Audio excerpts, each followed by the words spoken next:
comments, observations, anything that needs to get off your chest. Otherwise, hold your peace. Take your mind, hold your peace. Yeah, I think I'd aim for 10. You don't need to, don't feel obligated. I'd say between 8 and 10. And if anyone has questions about your, they're due, I think the paper topic is due next Thursday. So schedule yourself so that you send me an email by then. Do it now if you like. It gives me more time to give you better feedback on your area.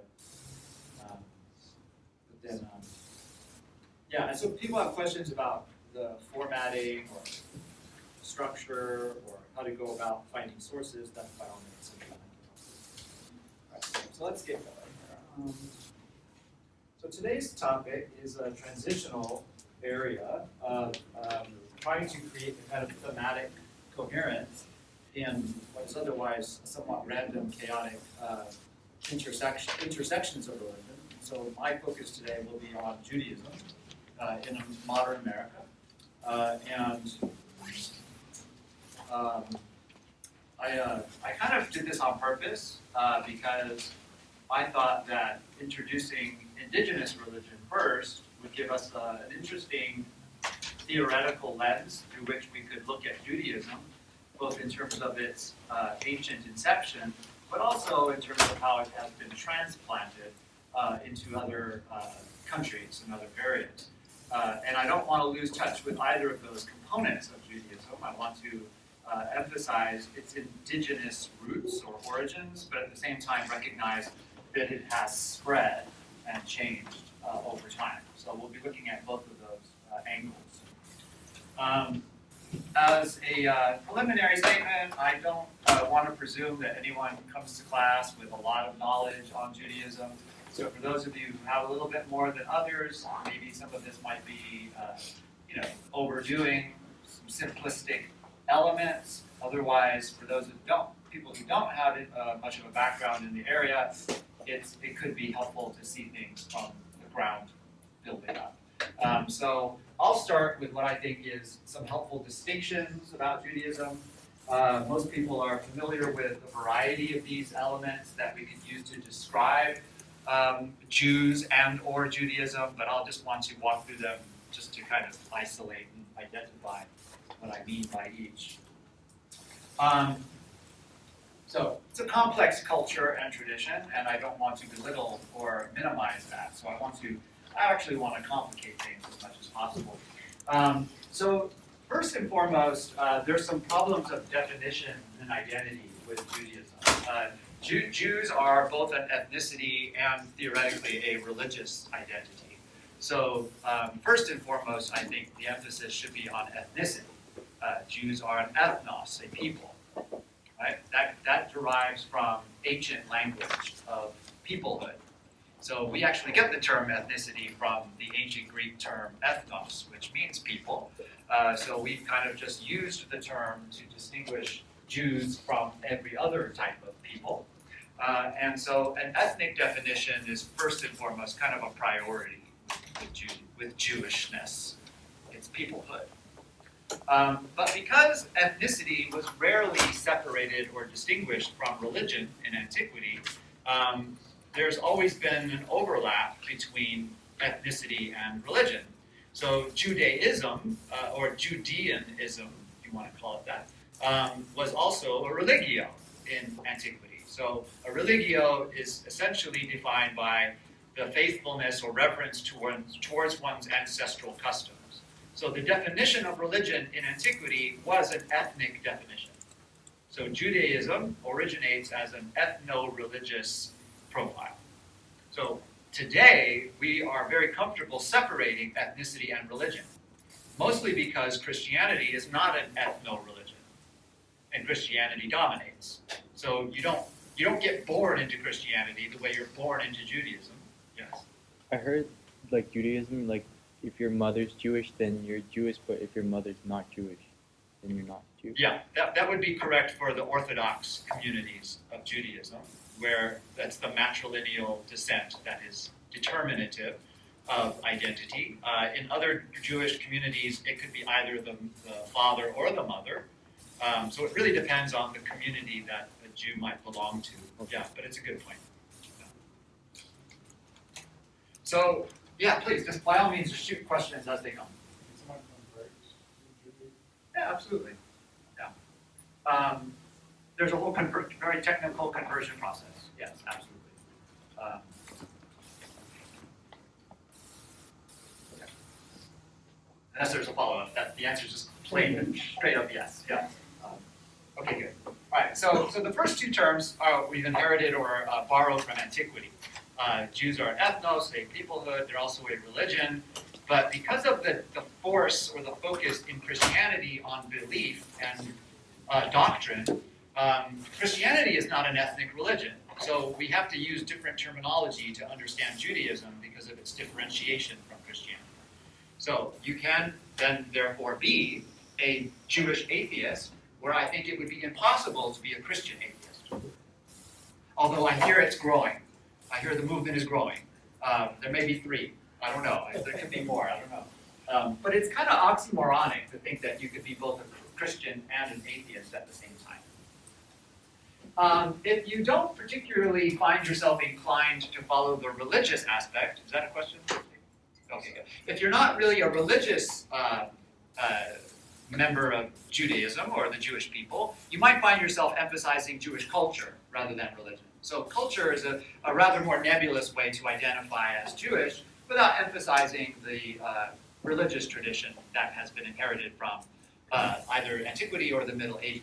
So culture is often a way to bridge the gap between peoplehood and religio in Judaism. So sometimes you just hear people, I'm culturally Jewish, but I'm not really religious.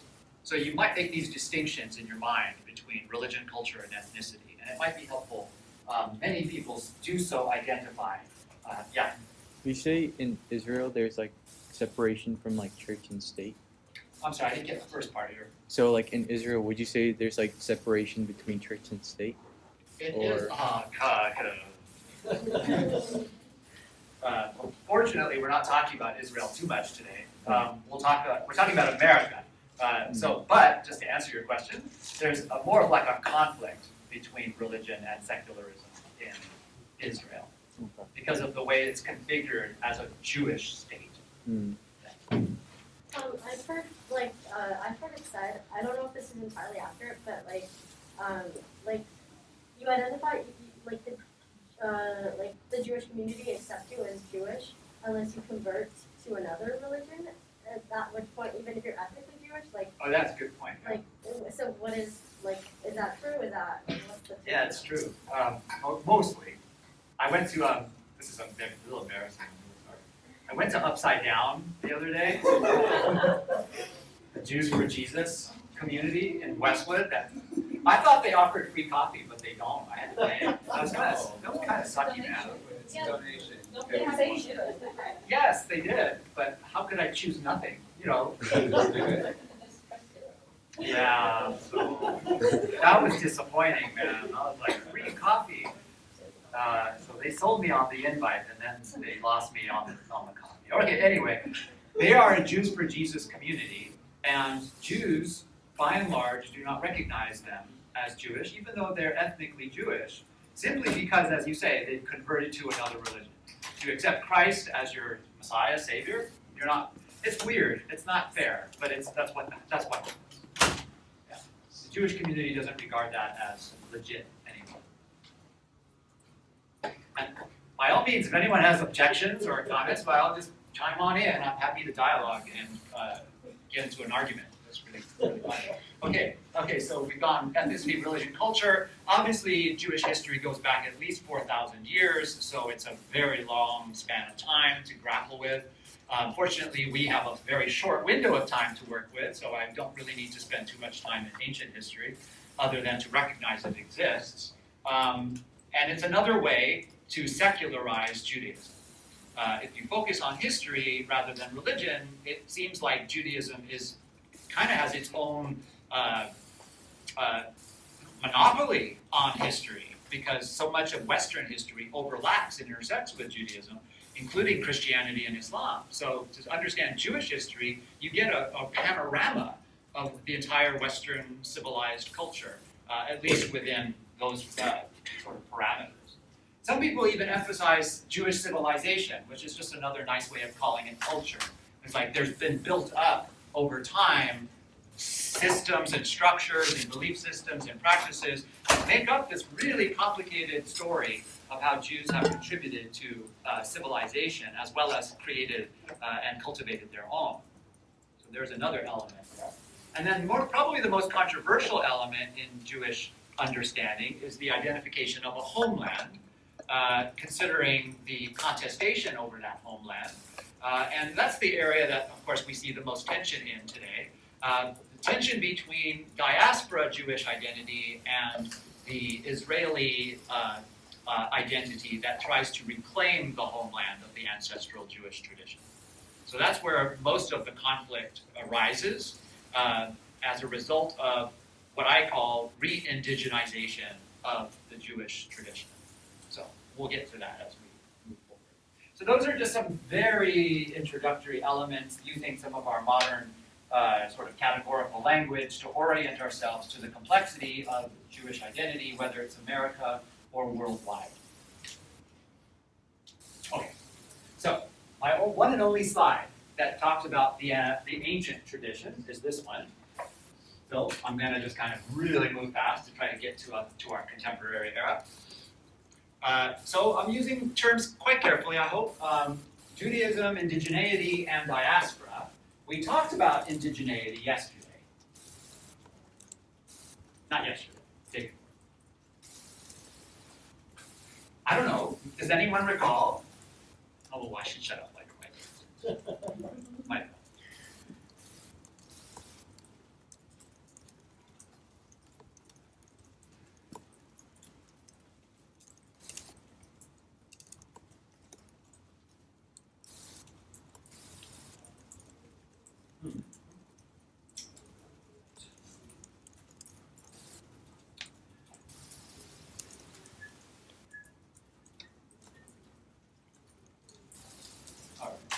We can do that. So, does anyone recall what were the three identity markers, should be in your notes, for an indigenous religion? Capital. Yeah. Land. Kinship. Good. Okay. So three markers that today determine indigenous religious identity. If you were to carefully survey ancient Judaism as in its inception, not today's diaspora identity, but the original forms that Judaism took, I would make the argument that it is an indigenous religion with a small I. Right? I do not want to replace Jews with the indigenous peoples of any North America or any indigenous society in Africa or Asia, but I do want to lend the term indigeneity to Judaism. So it is rooted in a particular land that is non-negotiable and unexchangeable. It is rooted in a kinship system that is both familial, tribal, and national in its identity structure, which extends kinship both to ancestors and to descendants. And it has its own distinctive language that no other people on earth speak. And in each one of these cases, if we were to fast forward into 1947 or so, we would see a re-indigenizing movement that is trying to reclaim ancestral land, trying to restore kinship systems, and revitalize the Hebrew language in its place of indigeneity. So it's a complex question as to Jewish identity both in antiquity and in modernity, but the lens of indigeneity helps us to see that it is even more complicated than simply the very facile colonial settler paradigm that has been imposed on it today.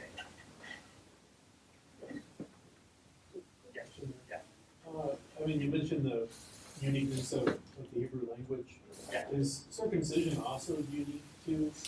No, not in antiquity. It was also practiced by Egyptian priests and by at least one or two other more like marginal or exotic groups. So it's kind of like in the family of ritual scarification, you know, some kind of ritual marking of the body. And Jews, at least from the time of Abraham, allegedly picked it up and used it as their distinctive form of identity.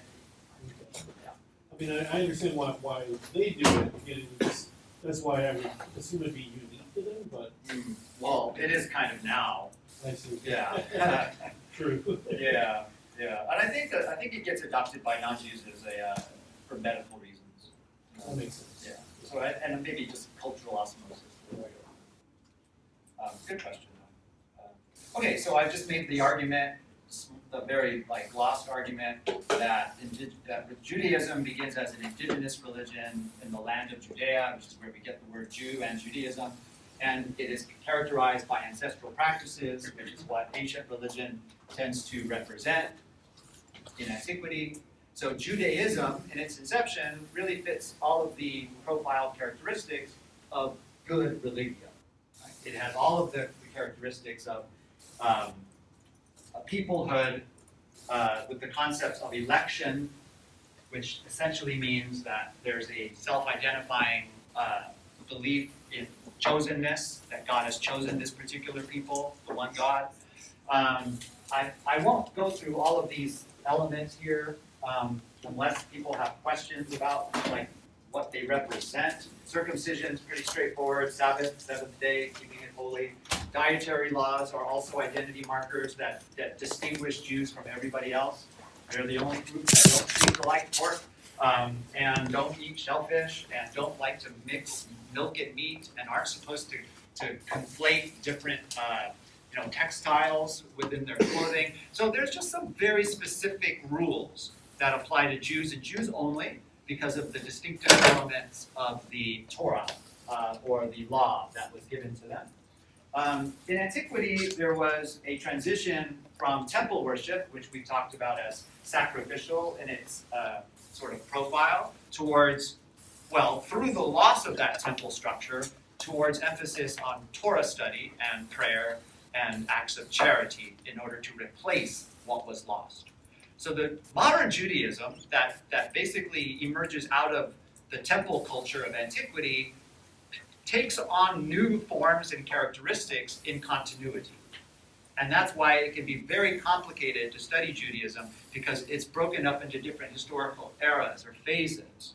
So you should not conflate ancient Judaism with modern Judaism, because the circumstances have changed radically. Right?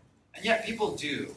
So we're talking about a 4,000-year period of history that ends up being conflated and collapsed into something simple, when the reality is so much more complex. Yeah. Is the Torah the same as the Old Testament, or I forget what's the difference? Yeah, the Torah is the 5 books of Moses. Okay. So it is a part of the Bible. The Old Testament is Christian terminology, because it basically emphasizes old versus new. So there's a distinction there that only Christians would use, because Jews don't have a New Testament. So it's the five books of Moses, you said? Yeah. Okay, anything else? He walks with trepidation. All right, so fast forwarding to today. I think it's fair to say that I'm using some images here to signify or signal different circumstances and conditions for Jewish life. So fast forwarding 2,000 years, what's going on today? If you were to take a survey of many American Jews, they would probably emphasize very different things than maybe a 2,000-year-old Jew might. So you would ask different questions, you get different answers, different times. So I would say that today, this cluster of images represents the tension points within Judaism and the things that are important to Jews, and not in any particular order. So upper right, you might say the continuity of Torah observance. There's always going to be Torah observance in Judaism. Now, it will depend on who you're talking to and how that Torah is observed, but the concept of the law is a point of continuity from antiquity until today. It's just changing over time in terms of how it's actually practiced. And we'll get to that eventually, later in a minute. Another element which you might find interesting is the gender balance in Judaism is shifting in modernity. between the male-dominant patriarchal model, which has been inherited from antiquity, towards a more liberal progressive element. And again, tension point, because not all Jews agree. Bad joke, 2 Jews, 3 opinions, right? But true.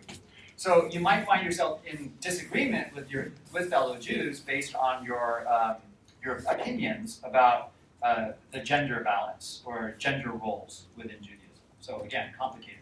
But the 2 things that most Jews find most important in their self-identity is 1, the remembrance of the Holocaust or the Shoah as an element of Jewish identity that consolidates the pain and suffering of 2,000 years of oppression, and 2, the formation and independence of the State of Israel in the middle of the 20th century, which also represents a point of pride and independence, in a way, a response to and an answer to the previous identity marker.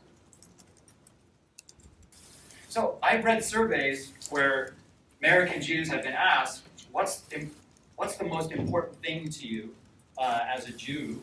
And very low on the bottom, or towards the bottom of the list of importance is observing the Torah. Rather, what's at the top of the list is remembering the Holocaust and supporting Israel.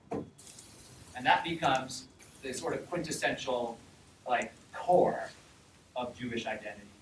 So if you were to undermine, subvert it, or criticize it, or challenge those identity markers, you'd find yourself in a point of tension with most American Jews. Okay, so let's take a look at how this all gets rolling. I'm going to start with a quote and see if we can build from there. This is a sort of programmatic statement of the Reform Jewish movement, which starts in Germany. And it sort of launches the modern Jewish project.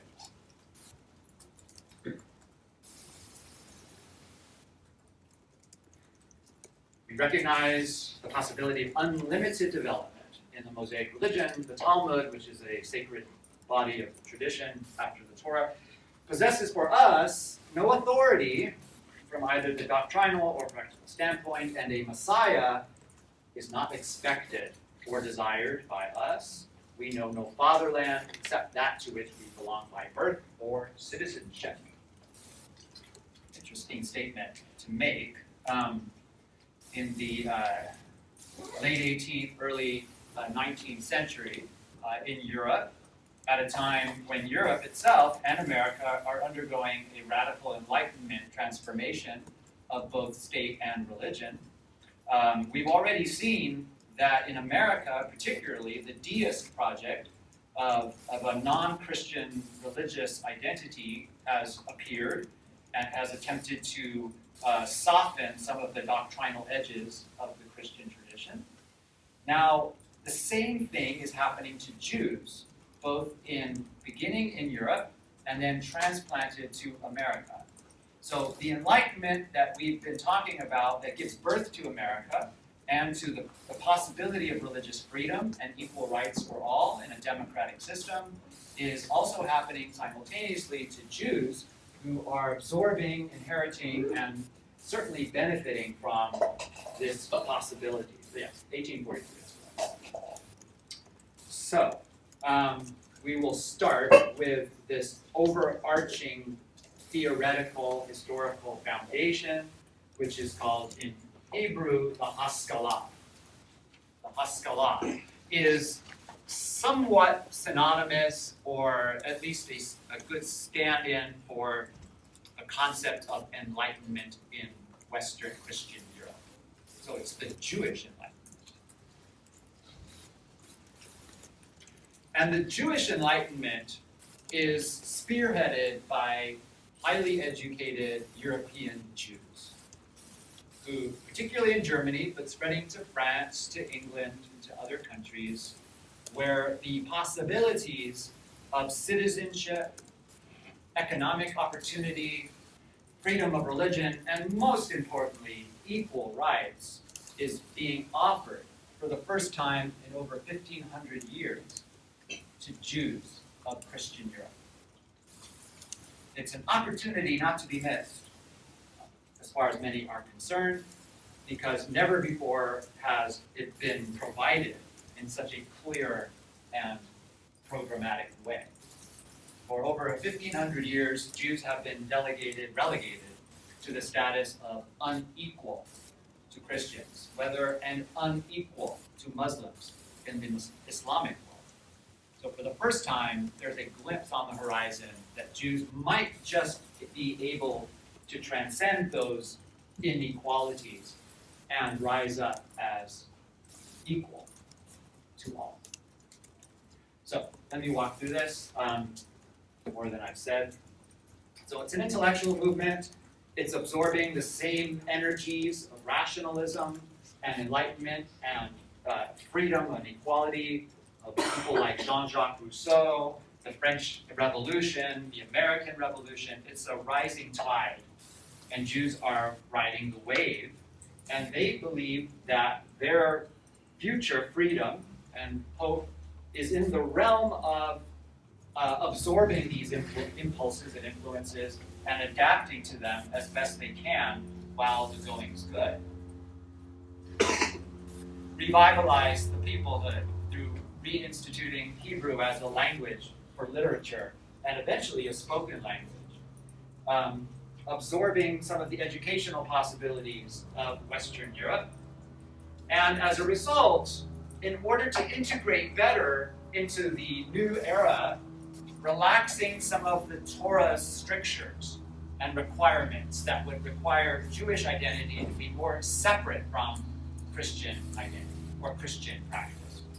So the Reform movement introduces both the hope but also the challenge of adapting to new conditions that are fruitful and promising of great opportunity both economically and politically, and it's done by relaxing the requirements of Torah. Because Torah has traditionally been seen as something that separates Jews from all other peoples. So if unity and union and integration are the ideals, then the Torah gives a little bit in order to facilitate that union or proximity. And that's where the tensions begin in modern Judaism. So it's spearheaded by Reform Jews who seek integration and opportunity, and then the reaction begins by challenging this Reform position. But today, as we'll soon learn, the Reform movement is the most populous denomination in America, for I hope obvious reasons. So I won't linger there anymore, but I would like to emphasize that embracing the intellectual opportunities of education and advancement and status, we have some interesting examples from Western intellectual progress. Anyone recognize any of these guys? Sure. Freud, Marx, and Oh, good. Yeah, it's all three. 1, 2, 3. So Freud, Marx, and Durkheim are sort of like poster boys for not only the study of religion in my own particular field, but also the history of intellectual progress in Western science. The so-called father of psychology, the so-called father of sociology, the so-called father of economics, all Western European Jews, all atheists in religious identity, and yet reaching the highest possible levels of educational status and intellectual prowess. So, liberated from the intellectual restrictions of inequality from medieval Christendom, and at the same time embracing the educational opportunities of an enlightened Europe. So, a very interesting moment to register that Jews are able now, for the first time in over 1,000 years, to advance in status. And so we start seeing a configuration of different kinds of Jews now. Because now with these modern Reform Jews, tensions begin to develop within the larger Jewish community. Now there's pushback against these types of Jews. They're too liberal. They're too secular. They're too atheistic. They're not observant enough. That's the argument of the Orthodox. And the tensions begin. So now we can start registering the complexity of modern Judaism. There are so many kinds. It's hard to keep up. Orthodox Judaism is a reaction, especially the modern Orthodox, is a reaction to Reform Judaism. It's a rejectionist movement by emphasizing the Torah's commandments now. So, doubling down, so to speak, on the Torah in modernity. It's now also in alliance with the two very traditionalist groups of Jews, known as the Haredi and the Hasidic, who are, in a way, in continuity with the Middle Ages form of Judaism of Eastern Europe. Both of those two groups in italics represent kind of poorly worded ultra-orthodoxy in Judaism. But they're actually traditionalist Jews that have inherited the medieval system of Eastern Europe, medieval/modern. Trying to bridge the two is the conservative group, who are trying to create a sort of middle position between the extremes of Reform Jews and the extremes of Orthodox Jews. So conservative Judaism is a middle position that tries to balance between the two extremes. So those are the three dominant forms: Orthodox, conservative, and Reform. And each of them might even be sort of subdivided even further depending on the local congregation that one might belong to or subscribe to. There are other kinds, like Jewish renewal, is a little bit more liberal, progressive, a little bit more embracing of interfaith, like things like meditation or dialogue with other religions, a little bit groovier perhaps, but a little less well known as a result, and even more perhaps marginalized. Kabbalah is mystical Judaism, so it's a very specific practice for Jews who feel like they want to get deeper or closer to the divine. And so it's more or less limited to the Jewish community, the same way that Sufism is limited to the Islamic community, although there are non-Muslims and non-Jews who practice both traditions as well. So it's an interesting area, just kind of going down the list of what kinds of Jews are there in the world. Then, as I've already mentioned, there are secular humanist or atheist Jews, Jews who identify as Jews ethnically but not religiously at all. There's no religious practice. Freud had nothing to do with religion. Marx was not a religious Jew, but these are ethnic Jews. Ethnicity becomes foregrounded in modern Judaism as opposed to the religious profile. Yeah, fortunately, somebody asked already a question about the Jews for Jesus thing, and no, they're not considered Jews by most Jews. What's a humanist? Like Humanist is just another way of saying secularist. It emphasizes the universal human principles and values of being part of the human family, rather than a religious identity. So it would be like humanism. It's basically the same thing as humanism. Okay. Yeah. It's just a different, configuration of it. Okay. So sometimes you hear the two words secular humanist. Yeah, it's just non-religious. This is really the point of that sort of phrase. And finally, there is some tension there between Jews who live in Israel and Jews who live outside of Israel, known as the diaspora, related to the word dispersion, so that Jews were once rooted in the land and then they dispersed. So the dispersion is the diaspora, and there's tension there between those who identify Israel as the only true, legitimate homeland for Jews and those who choose to live elsewhere.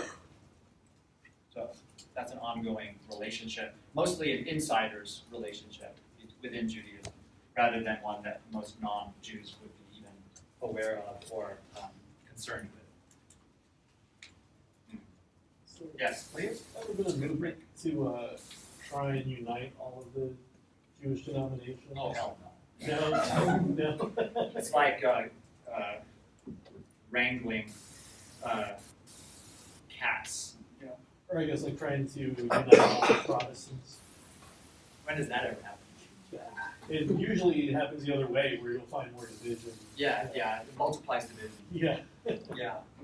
I don't know. It's a really good question. Like, someone could do like a study on Protestant divisions and Jewish divisions and see what if there are any common elements. I don't think I've ever seen something like that. I think there are increasing efforts though, To unite? or at least not to unite, as in to make one what is other can be more pluralistic. Like Hadar in New York, sort of that, and like what is it, the American Academy for Jewish Religion in LA? Sure. Also, Yeah, Arnes Yeah. in Jerusalem. yeah, yeah. I mean, There's a nice attempt, you know, yeah. I think often with group identities that when they are opposed or challenged or threatened, identity becomes stronger. And so certainly since October 2023, Jewish identity has certainly consolidated more as a result of the perceived threat. So I think that social identity definitely increases when the tensions are higher at the perceived threat. So I think that's an interesting thing to think about too. The less the threat, the more it's relaxed.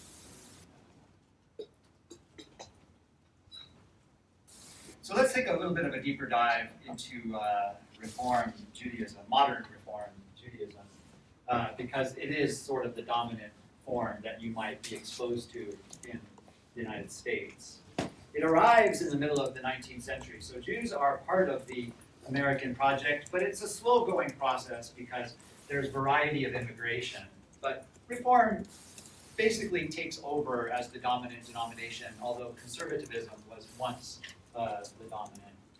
So I'll just walk through, and if anyone has questions, just by all means, just shoot your hand up and I'll get through it. For the Reformed Jewish community in all of its congregational forms, the Torah is not seen as something that is supernaturally revealed. Big difference there. That marks Jews in the Reform movement from virtually all Orthodox forms of Judaism. If the Torah is not revealed by God, then it's just a man-made text. It has no binding authority on Jewish life. So what follows then is that it's not obligatory. So the Jewish law is a set of inherited customs attributed to the divine, but actually created and facilitated by humanity. So as a result, it's non-binding, not obligatory. Unlike Orthodox communities that emphasize speaking or at least praying in Hebrew, Reformed congregations tend to emphasize English in America, so you can actually understand what's being said. So that's a kind of modern form of service or liturgy. There's also mixed seating, which is non-traditional, allowing the men and women to sit together. And I hope you're starting to see that there's a little bit of Protestant influence on the Reformed congregation. And that's a result of the context within which it arises in Western Europe, where Protestantism is the dominant form of religion, and people sit together, they do their services in English, they sing hymns and songs, and they have a good time. So there is a little bit of cultural influence there on the Reform movement. They also relaxed the dietary laws. So kosher is no longer obligatory, which was one of the major things that would separate Jews from non-Jews since antiquity. Go ahead. Do you think that the way that religion developed in America, where it like slowly went from like not being scripture based and like, you know, it went through all of its phases, do you think that it kind of influenced the whole like, you know, well no, Torah is not revealed by God and we're gonna have like a reform movement for it? Yeah, I think the interesting thing, I'm not sure if you were here, but you know, the deist movement, which we talked about a little while ago, basically did the same move, that the Bible is not a divine revelation. There are no miracles as such. We should emphasize science and reason in order to understand ourselves. The Reform movement piggybacks off of that, I think. Thank you. So take a look at number 1, 2, 3, 4, 5, 6, 7. Yeah, 6 and 7. Messianism, the concept of the Messiah, is rejected. There is no Messiah. It's either a symbol of future hope with optimism, or it's just relegated to the dustbins of history. It's just mischief making. to sort of imagine God coming down in a form to anoint a man, usually a man, in order to liberate Jews from oppression. So the whole Christian concept of the Messiah, which has caused 2,000 years of trouble between those two religions, is just discarded as something relegated to the past. Along with the traditional view of the resurrection of the dead, which is non-scientific by its very nature. How can the dead be raised? So the emphasis on science, reflecting the scientific revolution of the Enlightenment, characterizes Reform Judaism, liberates Reform Jews from Torah observance, from superstitious remnants and relics of the past, and it allows them to be integrated into American society to take advantage of all the wonderful opportunities of employment, education, and success and celebrity, which are so available here. Another question? Yes. So, okay, so just like a small follow-up. Yeah. So, like, if like, if American religion hadn't developed the way that it did, and say that it never, like, say that, like, you know, they never lost that whole, you know, holding fast to scripture and stuff, like, would this, like, possibly been affected in your scholarly opinion? What? Or this, would modern Reform Judaism, like, Oh. possibly, like, have went a different way or something? Do you think that that's even, like, a viable question? Or would you say that there's, like, a problem?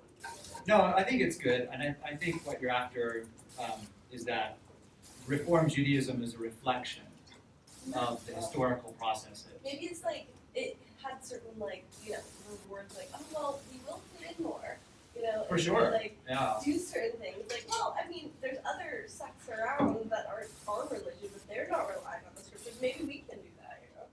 Maybe there's like a slight influence or something. Yeah, I don't know. Something to think about. Yeah, please. So Jews are allowed to go back to Israel as citizens? Yeah. Would they consider a Reformed Jew a viable candidate? Not if they're not Jewish. So if their father is Jewish and their mother's not, so we do have to have that father.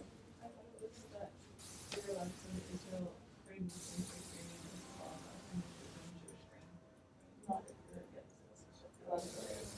I think like citizenship and marriage are areas that are very tightly controlled. Yeah. But of course you can visit, I don't know. but you're not recognized in certain legal parameters. Like, in other words, if you are a Reformed Jew and you get married in a Reformed synagogue here in America, you're completely legit as a Jew, but there they won't recognize your marriage. Not as a citizen of the state. So there's some discrimination against that. What would you say like the end goal of Reform Judaism is? The, what? Like the end goal of it? The end goal? Yeah. Success. In life? Yeah. But what would that look like? Yeah. for- Success? Yeah. I think a lot of Jews have it in America.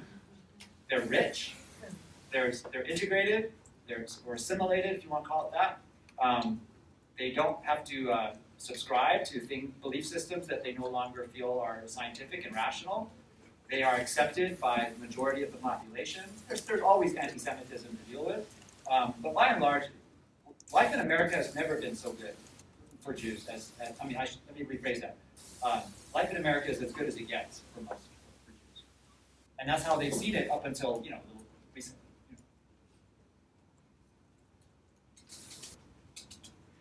Okay, so Reform Judaism represents an enlightened, elite, educated, sophisticated approach to the Jewish tradition.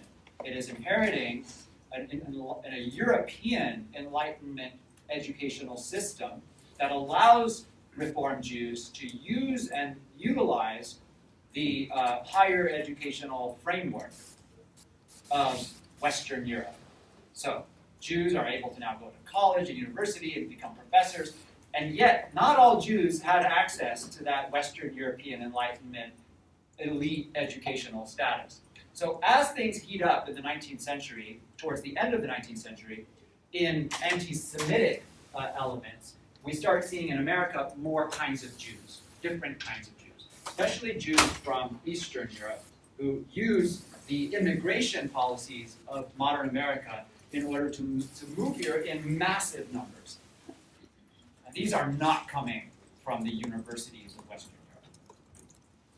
So we start seeing some differentiation in the 1880s with millions of Russian Jews coming over to immigrate and attempt to integrate into American society.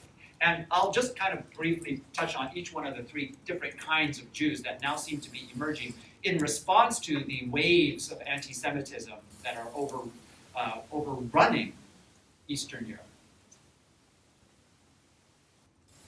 Not something that the Western European Reform Jews had to deal with all as much. But still, it's present, but not in such a severe form. So in the 1880s, there are waves of pogroms that are just targeting Jewish communities left and right. Thousands and thousands of Jews murdered or victimized by riots and mobs of violent people, just targeting them simply because they're Jewish. And it basically pushes Jews out, whether they wanted to leave or not. And so we start seeing, well, these are already sort of developed by the late 19th century, but in America, the influence becomes more and more palpable. Three kinds of groups. The Eastern European Jewish communities are what we would call ultra-Orthodox. They are traditionalist Jews who did not absorb the Haskalah. They did not go to elite universities for their education. They have maintained continuity with traditional Judaism as it was inherited through the Middle Ages. They're not so easy to integrate into modern American society. So they tend to kind of keep to themselves and cluster to themselves in more religiously focused communities of practice.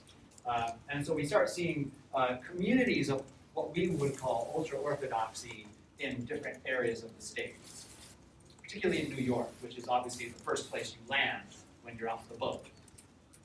And it doesn't really leave. So ultra-Orthodoxy emphasizes commitment to the Torah, obedience to the laws, and insularity from the dominant culture of secular American society.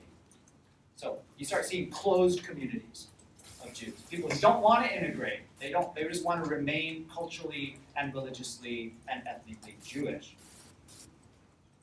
But you also see, because of the radical nature of the Enlightenment and its promise of equality for all, radical Jews, like Marx, who thought, well, I don't just want to reform society, I want to revolutionize society. I want to completely overturn the way the system is set up with the 1% at the top and the 99% at the bottom. I'm going to use my freedom as a Jew to challenge the system that I've been part of and oppressed by. So that's why many intellectual Jews are radical thinkers in this era. Freud, Marx, Durkheim. They're using their intellectual freedom to challenge Christian society and liberate it from its own prejudices. So that's radical Judaism. Some term socialist, some term communist, some term experimental, but they're not particularly in the religious perspective or worldview. That's not what interests them. They're trying to revolutionize society, not re-religionize it.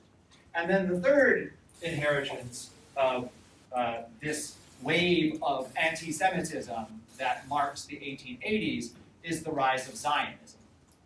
Zionism is now a dirty word for a lot of people. It's kind of unfortunate.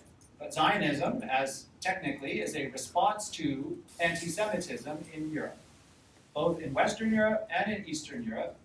And initially, not a particularly popular movement in America, simply because the dominant school of thought in Jewish America was to integrate, not to emigrate to Zion. But over the 20th century, Zionism becomes increasingly accepted and embraced until the state of Israel basically locks it in place as the affirmed homeland for Jews. Yeah, right. Orthodox and ultra-Orthodox Jews believe that Jesus existed but wasn't the Messiah, or not at all? That's a nice way to put it, yeah. So, do ultra-Orthodox Jews believe that Jesus existed but was not the Messiah? Or did they just say they didn't exist? I don't think anybody but weirdos say, sorry, I shouldn't say that, but it's off the cuff. I think we should agree that Jesus existed. Now, who he was is the debated question. So, Jews have always thought Jesus existed, Okay. except for a few matters. Okay. But no, not the Messiah. So that's why Jews for Jesus is such a problem, like a Yeah. thorn in the side of the Jewish community. For 2,000 years, Jews have felt that they maintained their identity by rejecting Jesus as the Messiah. They've been punished for it, and now their own people are turning against that tradition and embracing the enemy's religion. That's how it's seen. No other religion has such negative stigmas attached to it as Christianity. You could be a Jubu or a Hindu, sorry, it's bad. You can practice Buddhism or Hinduism as a Jew, and no one will say anything really to you. But if you start talking about Jesus, you're out. Yeah. I just have a hard time understanding, talking about like Russia in 1882, why there was such intense, anti-Semitism. Mainly because, to my understanding, Jews are already living in their own communities. They're not really living like in the town center. Most of them are relegated to ghettos. I don't understand where either the anger or the fear or both. I don't understand where it's coming from so much that you need to have like a formal law set against it. Yeah, I don't think, not at first, there's not a formal law, but there's a lot of propaganda in the air, like the Protocols of the Elders of Zion is published in Russia, which hypothesizes, and is still one of the bestsellers in world literature, where it posits that there's a conspiracy among Jews to take over the world. It's been used towards every conspiracy theory. Yeah, Yeah. but it's particularly To pernicious. Jews. Yeah, for Jews. There's scapegoat theory, right, where you're saying basically Jews are a perfect excuse for sort of bloodletting. And we also have like in big early things like whatever political ideology. And Marx said it's not just about that they're in the ghettos, they're this symbol of people that won't separate. So they're just using this distinct Jewish identity that's religious, not use of the communist. They're separated and they're so stiff-necked, for lack of a better word, with that ideology. And that's kind of ironic, because if they did try and integrate at that time, just into society but remain Jews, then I think it would be a harder pushback towards them. You know what I mean? So it's like a lose-lose. Well, remember that. Also remember that the symbol of Jewish identity for the Reform movement is success. And as success increases among Jews who are able to access these opportunities, they are then perceived as a threat to other members of society, Christians predominantly, who feel that Jews are replacing us. So it's complicated. Yeah, there's like a cluster of things that are taking place simultaneously. It's one of those things just you're hard to, as a historian, to move past the presentist point of view of like, I don't want to get into the head of some of these people, I guess. True, but you should. Well, you have to, as a historian. You have to. Yeah, as a historian, exactly. Yeah, like these are historical processes. Right. Yeah. Also influenced from Freud and the things that he was saying that challenged society, conservative society. Yeah, like for example, like Marx is a better example. Like communism's a Jewish threat. Socialism's a Jewish threat. These Jews are creating ideologies that they're trying to contaminate Western society with these false ideologies. And so if you could just hang a Jew on one of these ideologies, then you could basically undermine the integrity and the authority of what they're trying to do. Yeah. So that was a definite thing, labeling these approaches as Jewish. And nobody should ever forget, and I'm sorry I didn't double down on it right up front. Jews are they're God killers. They're Christ killers. They're children of the devil. So if you're going to talk about Jews, you can't forget the rhetoric that Christians have used, which can always be, it's kind of like a slow simmer, you know, like you can hear it in the Bible. Jews killed God, Jews killed Christ, the devil loves them because they're his children. So it's kind of hard to get past that as like a ferment undergirding everything. And if you're a simple-minded religious person, you read the Bible straight up, it's what it says. Yeah. Piggybacking off of that question and kind of like touching on like what you were saying about like Durkheim and Freud kind of contributing to like the study of religion and stuff, even though they were not like, I guess I'm wondering because they were not religious and because their ideas were like controversial, were they like not accepted by the Jewish community because like they were super like out there with their. Well, Freud's a good example of that. Yeah. Like, so Freud's got some weird ideas about his own tradition. Yeah, so I'd say that he's kind of like if you're in the Jewish community, you're like, we like our successful people, but not that guy too much. Like I wish we wish we had a better representative. Please. I was just going to ask, where did that idea stem from? It's because they did it. No, I'm just kidding. Where does it? Yeah. Oh. Yeah, it's pretty rooted in there. Yeah. Okay. So we're in a position now. I mean, we're going to move forward here, but to assess what the situation looks like on the ground. I'm calling it dividing lines because there are some issues that divide Jewish communities today. Culture war issues, like topics that you could get an argument going on. And I'm not going to itemize who belongs to which group because I think we could work it out kind of casually. But what's your opinion on these items? So if you were to start asking people randomly, what's your opinion on where the Torah comes from? Does it come from God or does it come from humanity? So that will be a very contested conversation, depending on who you're talking to. And what happens as a result of how you answer it is then your attitude towards science. Like where it comes from is humanity, then it can be analyzed as a human product. If it's from the divine, then it has obligatory authority over your life. So that's a pretty radical difference right away between opinions. If it comes from God, you kind of desecrate it by analyzing and cutting it up into small pieces, trying to figure out what it means in that way. Whereas if it comes from humanity, that's what we should do. We should analyze it, cut it up into pieces, and see how it came into being. So all three of these first elements are about the very foundation of Judaism, which is the revelation of the Torah from God through Moses to Israel. So what's the deal with that? You get different answers depending on who you ask. And as a result, because of that conflict or disagreement or division, Jews practice things differently. Some practice their observances as cultural tradition. Some practice it as divine tradition. And some just don't practice it at all because it's not necessary. It's just either culture or inherited custom. That's called halakha. Halakha is basically the way you interpret and practice Torah. So Jews have different forms of halakha in their practice. So different Jews interpret the Bible differently or the Torah differently. We've already seen that some Jews believe in a Messiah and some don't.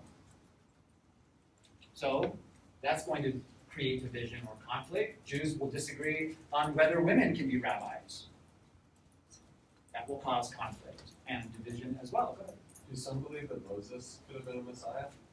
No, he was not a Messiah because the tradition didn't even exist yet. So the Messiah comes from the line of David. David didn't exist, therefore there's no Messiah. And probably the grandfather conflict creator of all today would be your attitude and relationship to Israel and or Zionism, which I will be postponing toward the end of our time together, so I do not have to get attacked by anybody in this classroom. Because it is generative of conflict. It creates conflict. And unless you have the stomach for it, it's distressing. So we kind of have entered now, as a result of the divisions within Judaism and the conflicts within the community itself, not to mention outsiders, we've entered what I would prefer to call postmodern Judaism. So we're not actually in, and this is where we'll end today for now, we're not really in the modern period anymore. The modern period is characterized by the Enlightenment revolution of Haskalah. The postmodern period is fragmentation and division and conflict and ambiguity.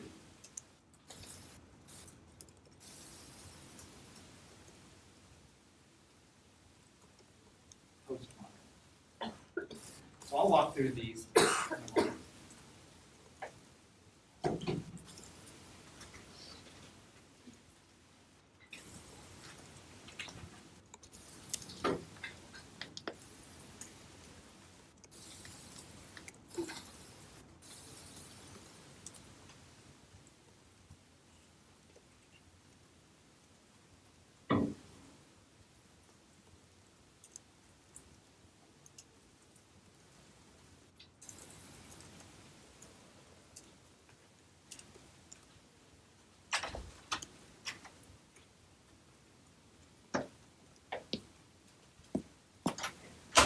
So, postmodernity. Reactions, responses to the Shoah. First and foremost, probably. Dividing but also consolidating an identity as we move forward through space. For many Jews, this would be the quintessential signifier of the status of the Jew in the last 2,000 years, kind of culminating as such. How do you process the event, the process of the process? How do you remember it? How do you learn from it? How do you reconcile traditional Jewish theology with it? How do you explain the existence of a good God and a chosen people with the reality of the Holocaust? So, Jews are still going to struggle with that for a while, as the people who actually experienced it. So that's number one, a very strong source of ambiguity or tension within the tradition, which tradition has resources for, but is still harrowing in its magnitude. At the same time, the great successes from the Israeli point of view and the American Jewish point of view of the Six-Day War in 1967 has increased exponentially the status of Jewish pride globally. The occupation, or we could probably pick words very carefully there, of different territories, one after the war, and ongoing conflicts and disagreements about the status of territories are also obvious tension points in this new era that we now live in. But pride resurfaced, and that's probably where the American Jewish community fully embraced the state of Israel as a powerful nation or a powerful military success story. It's also where, just as a footnote, where the American evangelical community began to support the state of Israel as a militarily dominant force in the region. So now the alliance between evangelical Christianity, Republican Christianity, and the state of Israel has never been better. I mean, we're looking at like a honeymoon period right now. See if it lasts. So that's 1 and 2. And then a little bit more mundanely or secularly, Jewish scholars continuing to pursue the educational status system of Western civilization are fully integrated now in academia.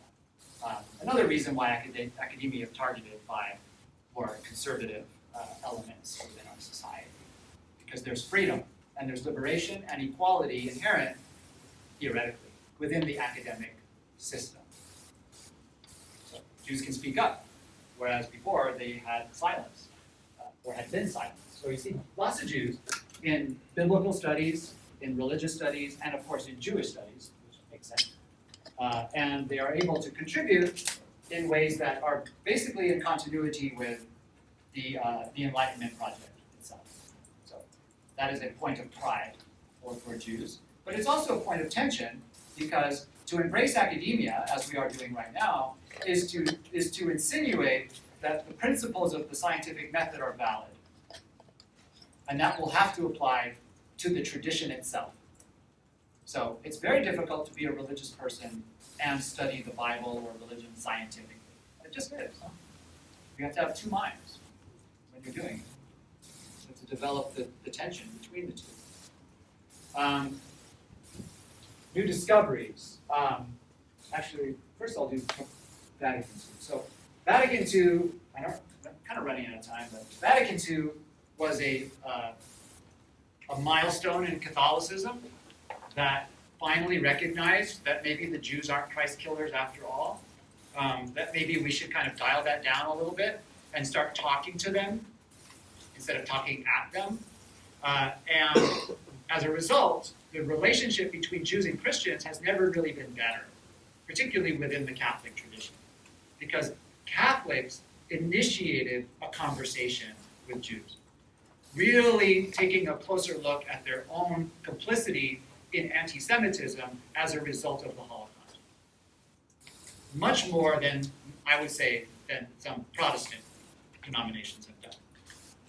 So the Catholic tradition kind of spearheaded a new era that we now call interfaith dialogue or interreligious dialogue.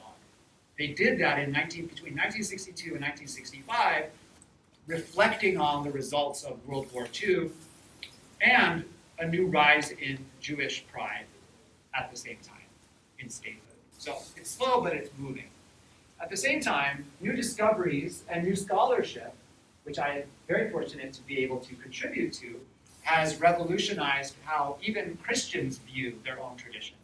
So the emphasis on Judaism, the Jewish origins, facilitated by discoveries like the Dead Sea Scrolls, have allowed scholars, whether you're Jewish or not, to actually recognize the contributions of ancient Judaism to these Christian traditions. And that has changed the way that authority is circulating in scholarship and in society. It's not exactly disseminated to the general public as much, but times change. And so we can see that increasing over the decades to come. And I'll just end on a note of the last bullet point, because I think it kind of allows us to get a glimpse of the tension again. That as Jews are increasingly able to assimilate and integrate within this Western framework, that is also perceived as a threat to identity. That one of the things that marked Jewish identity for 2,000 years of diaspora was the ability to consolidate itself as a distinctive, separate group. The more emphasis is put on integration and the actual embrace of modern ideals, the more perceived threat that embrace becomes. So there's a tension point here that's kind of insoluble, and it can't be fixed by any quick solution. And I kind of lied, so I'm going to end on another note, because it kind of gets us to a different place in our discussion. I want to end on a nice note, a nice high note, and that is that despite all the divisions and difficulties of Jews disagreeing with each other over so many things that are foundational to the tradition, one particular tradition has found itself in almost all forms of Judaism. And that's the ideal, the ethical ideal of what's called tikkun olam, which is euphemistically described or translated as repairing the world. Repairing the world. It is probably the one main traditional agreement that Jews can embrace, despite whatever denominational differences might still be important. Because there is a widespread agreement that the obligation of the Jewish individual and society and group is to contribute to making the world a better place. So we find it in ancient Judaism, we find it in modern Judaism, we find it even in secular Judaism, and we find it also put into practice in Jewish communities and charitable organizations. So it has many forms, it takes many shapes and many expressions, but it unites at the same time. Yes. Yeah. Sure, sure.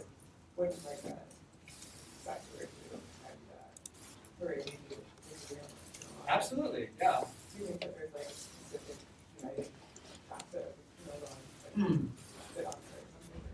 Yeah, I think that would be probably my first skill, my first charity. I think it's the ideal that unites, like, and the forms that it takes are really different, right? So, like, one person might say doing a mitzvah is repairing the world. Another person might say planting a tree is repairing the world. The world is broken; it needs repair. Yeah, I mean, I think it works. Yeah. All right.